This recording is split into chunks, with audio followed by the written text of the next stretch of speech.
All right, folks, welcome to Onshape 8 Lego building part 2.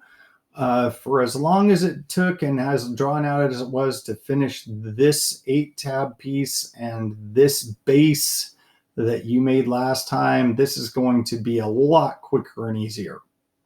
We're going to make a 16-tab piece and a 4-tab piece, and then we're going to put them together. So let's go ahead and get started with this. First thing you need to do is you need to look over here on your browser and make sure that you only have one part.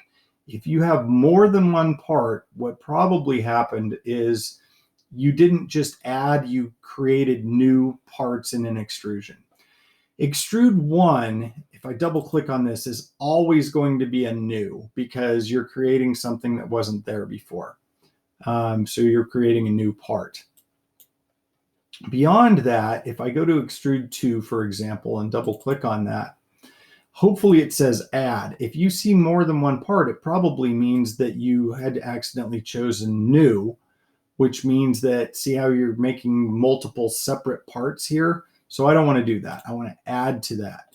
So go back through and look to make sure that you only have one part. If you don't have more than one part, go back into your browser and start looking at the extrudes you did to make sure it's add and not new. All right. Once we're done with that, super easy. We're going to come up here to the toolbar and mirror. Choose mirror. We are going to do a part mirror. Last time we did a feature mirror, but we're going to do a part mirror this time. And it says, what do I want to mirror? Well, I can either click on the part itself or I can click down here on part 1. Now it wants me to choose the mirror plane. Click on that to activate it and simply click on the end of the part and it will mirror that. We are again going to add because I just want one part. Finish. Cool. There's our 16-tab piece.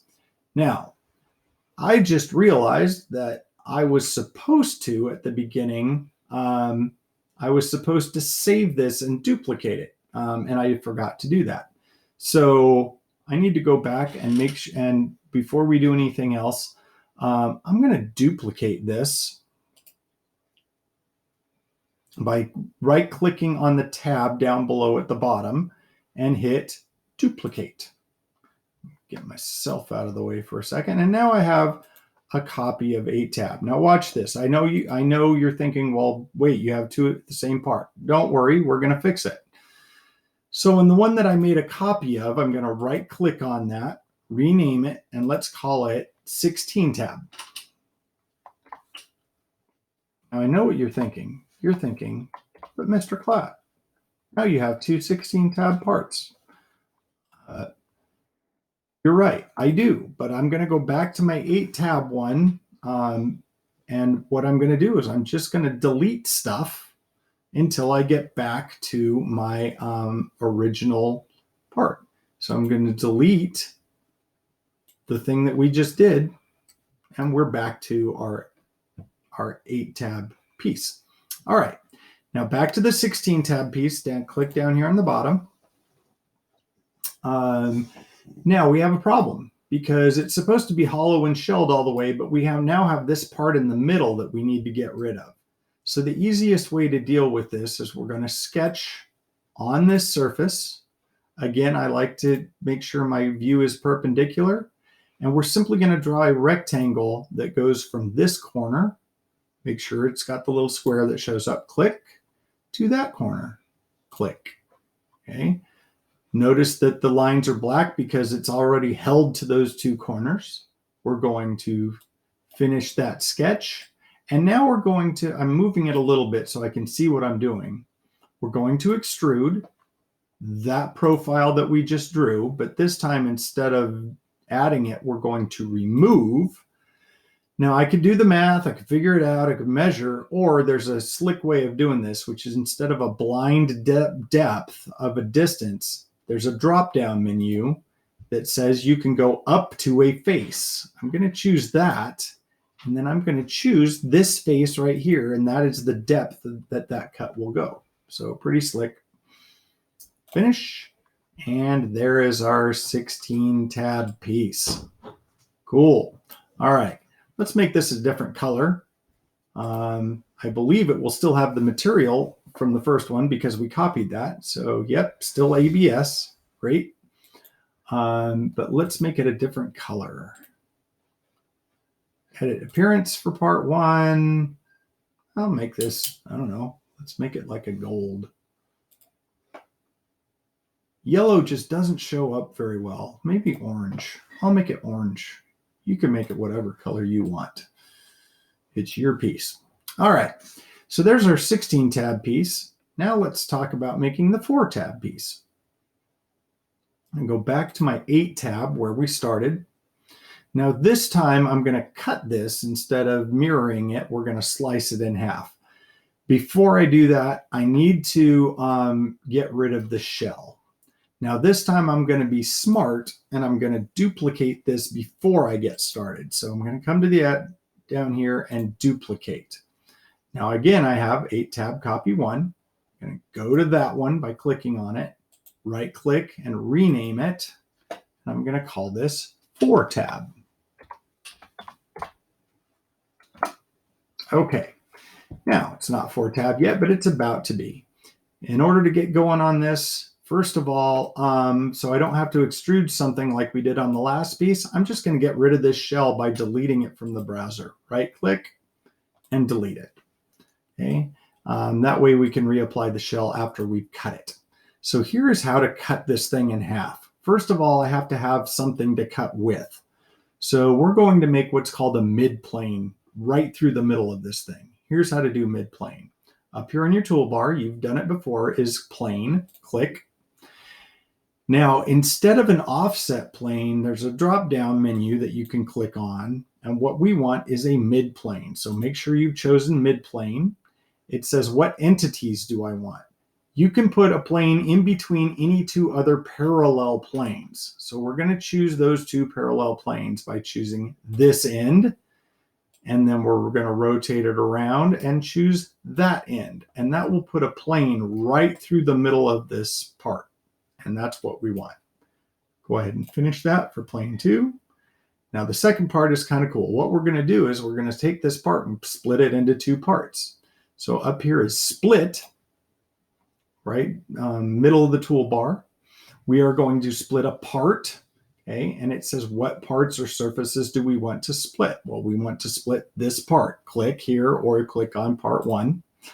And it says, what would you like to split with? So I'm going to activate that by clicking on it. And the plane I just made is what I'm going to use to split it. Now, it doesn't look like much happened, but when you say, okay, I'm done, what did happen is you'll see that a line showed up here. And now we have 2 separate parts. So easy enough. We're just going to simply delete one of the parts. Delete. And it will get rid of half of that thing. I'm going to turn off the plane because I don't like looking at them. And the last thing that we will do is to shell the bottom again. Shell command. What face do I want to remove? Click on the face you want to remove. And again, our thickness is going to be 0.125. Enter. Enter again. All right. Cool. And there is our 4-part piece. Again, let's make that a different color. Edit appearance. I think I made an orange one and a blue one. Maybe I'll make this a green one or a red one. Let's do that. Ooh, that is bright red. All right. So now we have our 4 pieces that we said we were going to make. All right, new thing. Get that out of the way. Automatically in this, you should have an assembly somewhere tab. Now, you may not have noticed that. If you don't, you can click the plus symbol to start a new assembly, but you should already have one because there's automatically one there when we make a new document. So let's go ahead and click on assembly.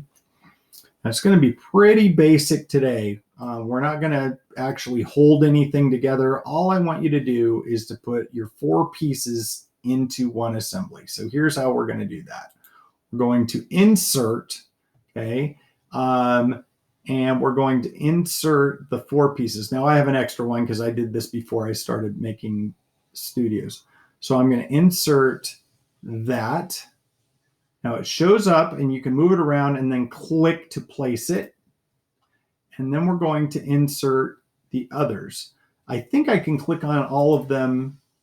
That, I wonder if I can hold the control button down, and that, and that. Yeah, it does them all at the same time, but look, it's putting them all together. So I don't think I want to do that. So I'm going to just undo or X out of what I did. Uh-oh, I would have had to click OK. Let's restore that.